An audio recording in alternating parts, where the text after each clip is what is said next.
मखलूक से जब कटेगा, क्यों, खामखा की बात नहीं है खिलवत इख्तियार करना। जब वो मखलूक से कट के कि मैं जाके बैठूँगा, खामखा की बातें होंगी, इधर उधर की बातें होंगी बिला वजह, चलो कट के छोड़ो, अपने घर पे आ जाओ।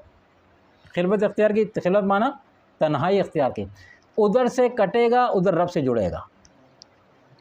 उधर खामखा के बंदों की फजूल गोई से जब कटा और तन्हाई इख्तियार की, अभी तन्हा नहीं है, अब इसके साथ तो परवरदिगार आलम आ गया।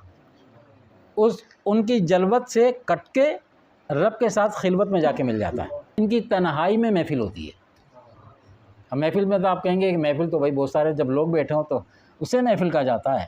भाई तन्हा आदमी बैठा वो महफिल कैसे होगी? यही तो बात है समझने की। दिल में हो याद तेरी और गोशाए तन्हाई हो, दिल में हो याद तेरी और गोशाए तन्हाई हो, फिर तो खिलवत में अजब अंजुमन आ रही हो। अंजुमन माना महफिल।